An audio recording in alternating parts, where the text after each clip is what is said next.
이 아침 주시는 하나님 말씀 느헤미야 13장 4절에서 9절입니다.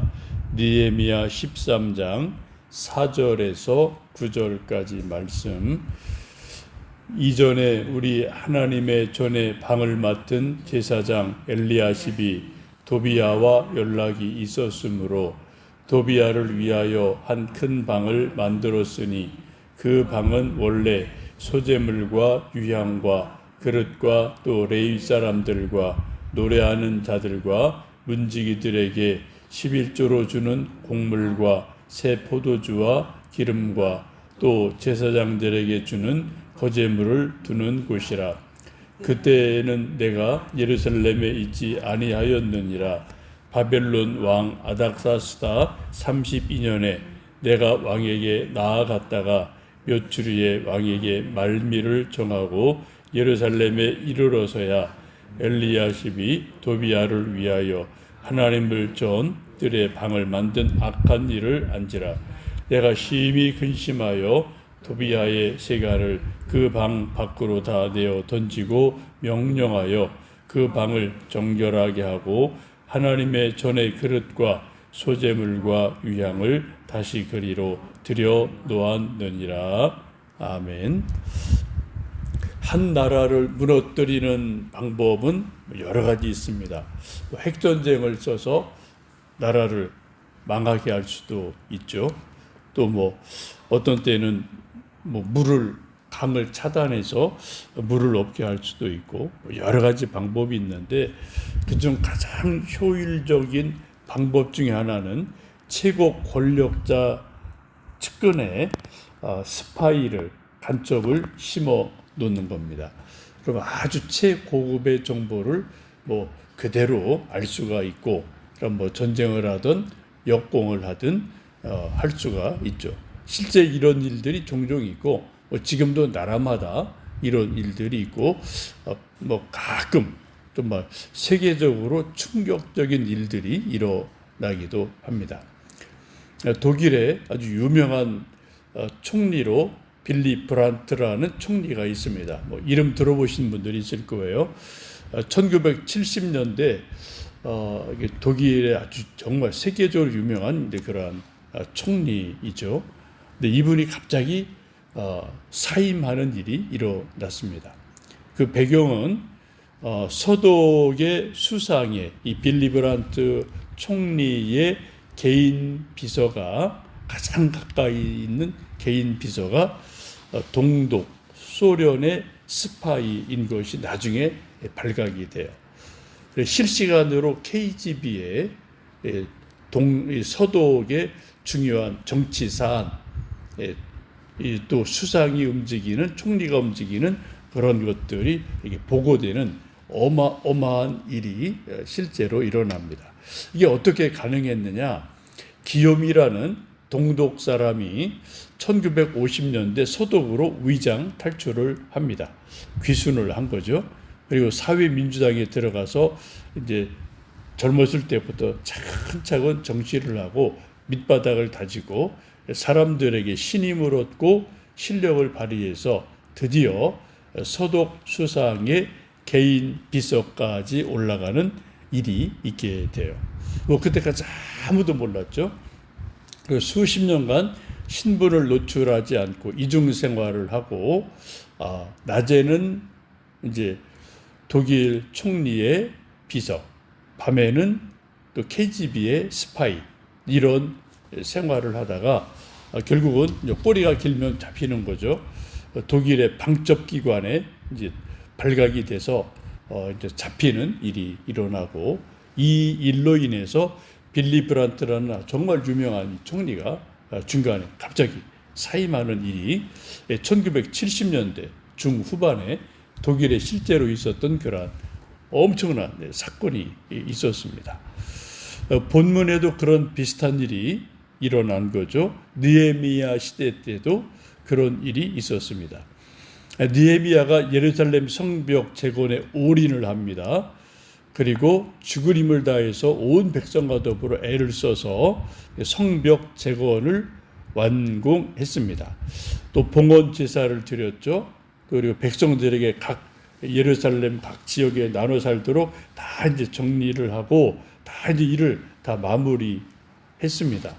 한시름 놓은 느헤미야가 오늘 본문에 있는 것처럼 바벨론 왕 아닥사스다에게 보고하기 위해서 출장을 갑니다.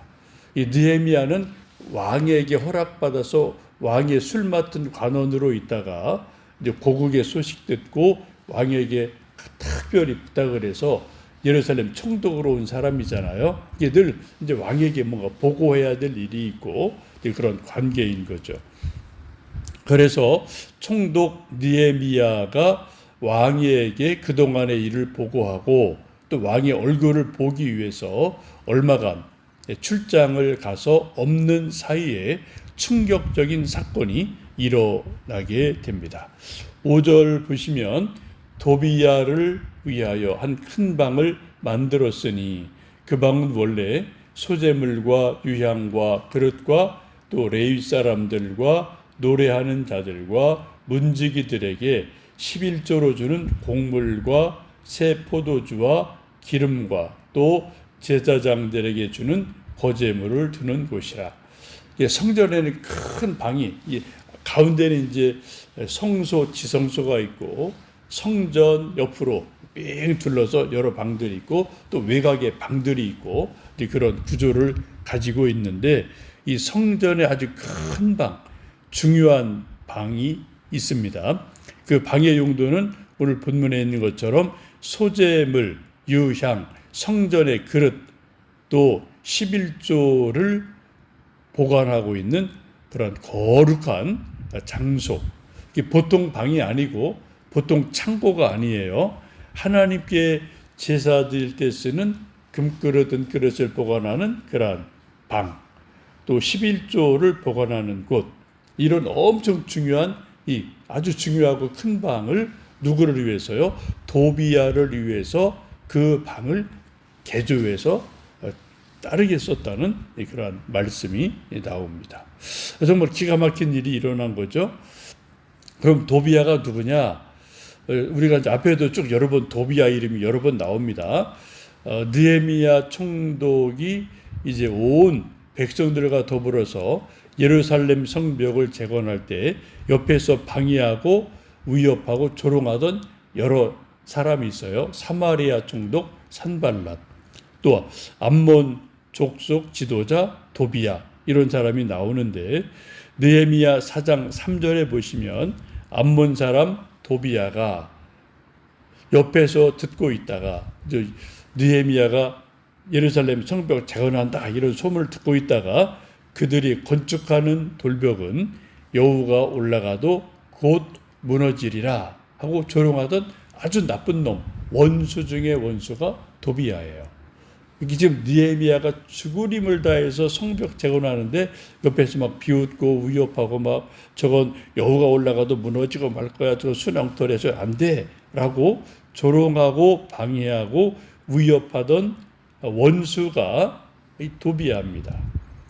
이 일 때문에 느헤미야가 너무 마음에 근심이 되고 막 두려워서 방어책을 만들죠.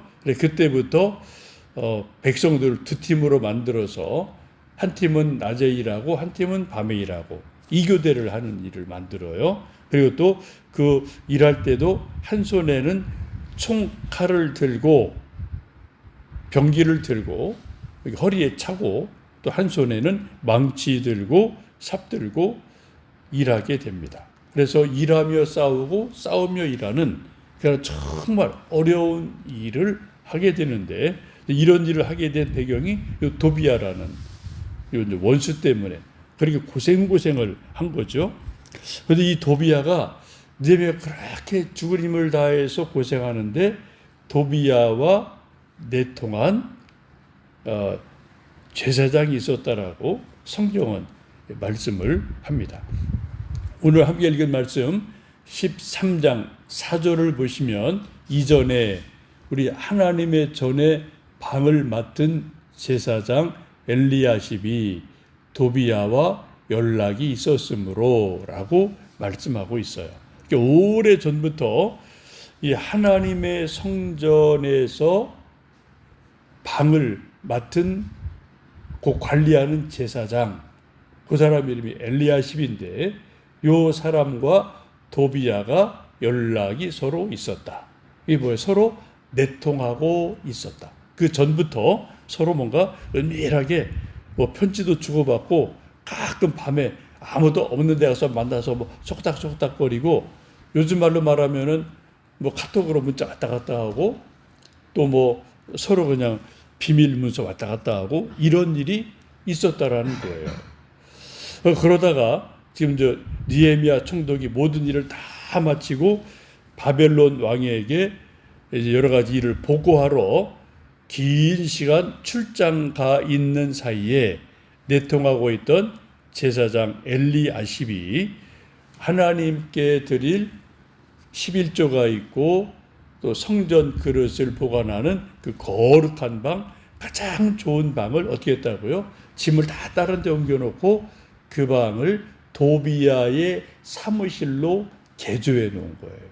기가 막힌 일이, 정말 기가 막힌 일이 일어나지 않습니까? 어떻게 이런 일이 일어날 수 있나? 그것도 다른 사람이 아니라 성전의 방을 관리하는 제사장이 그렇게 했다라고 말씀합니다. 우리가 앞에서 본 말씀 보시면은 모세의 율법책을 낭독하다가 백성들이 안 게 뭔가요? 암몬 자손, 모압 자손은 영원히 하나님 총회에 들어오지 못한다. 이거를 분명히 알고 다 쫓아냈는데, 그것도 뒤에서는 제사장이니까 상당히 힘이 있고 또 핵심적인 인물이에요. 요 사람과 원수가 서로 내통하고 있었다. 그러다가 느헤미야가 자리를 비운 사이에 아예 성전 안에까지 들어와서 방을 차지하고 또아리를 틀고 있었다라고 성경은 말씀합니다. 정말 기가 막힌 일이 있죠. 그걸 어떻게 말씀하나요? 6절 보시면은 그때는 내가 예루살렘에 있지 아니했다. 바벨론 왕 아닥사스다에게 내가 보고할 일이 있어서 예루살렘에 없었다. 7절에 예루살렘에 이르러서야 엘리야십이 도비야를 위하여 하나님의 전뜰 방에 만든 악한 일을 내가 알았다라고 말씀합니다. 정말 기가 막힌 일이 일어나는 모습을 보게 됩니다. 이런 일은 지금도 뭐 세계 각국에서 여기저기 뭐 은밀하게 진행이 되고 있겠고, 또 우리가 영적으로 우리 개인에게 적용한다면 우리 몸이 하나님의 성전이죠. 고린도전서에서 본 것처럼 우리 또 마음, 영, 혼이 지 성소같이 있는데, 우리 마음에 생각에 세상의 수많은 악한 것들이 들어와서 또아리를 틀 때가 있어요. 악한 생각, 음욕, 분노, 시기, 질투, 거짓, 이런 것들이 우리 마음 안에 들어와서 또아리를 틀 수 있어요. 우리 마음의 주인은 예수님이죠. 그래서 우리가 예수님을 주님이라고 부르죠. 주 예수 그리스도 주님이라고 부르는데, 실제로 우리 마음의 주인은 예수님이 아니라 세상의 욕심, 아니면 분노, 음욕, 또한 여러 가지 다른 것이 있을 수 있어요. 이런 것들이 성경에 아주 많이 나오고, 그런 것들을 잘 기록한 것이 소위 이제 8가지 악한 생각, 7대제, 이런 것들이 그런 것에 해당되는 것을 알 수가 있습니다. 이 아침 우리도 우리 마음, 영혼 깊은 곳에 정말 예수님이 계시는지 깊이 한번 내 마음을 들여다보고 우리 기도하고 예수님 주님으로 모시며 승리하는 하루하루 되기를 주님의 이름으로 축복합니다. 살아계신 아버지 하나님, 오늘도 하루 시작합니다. 세상은 늘 정말 여러 가지 은밀하고 비밀한 일들이 있습니다. 우리 마음속에도 예수님을 구주로 영접했음에도 불구하고 세상의 걱정, 근심, 음욕, 시기, 질투가 우리 마음 깊은 곳에 또아리 들 때도 있습니다. 주님, 우리 마음의 중심에 예수님 모시고 정말 말 그대로 주 예수 그리스도를 주님으로 믿고 섬기며 승리하는 오늘 하루 되게 도와 주소서. 우리 성도들 일터에 마음에 가정에 육체에 예수님 왕의 왕 되셔서 친히 다스려 주시고 인도해 주시기 원합니다. 예수님의 이름으로 기도하옵나이다. 아멘.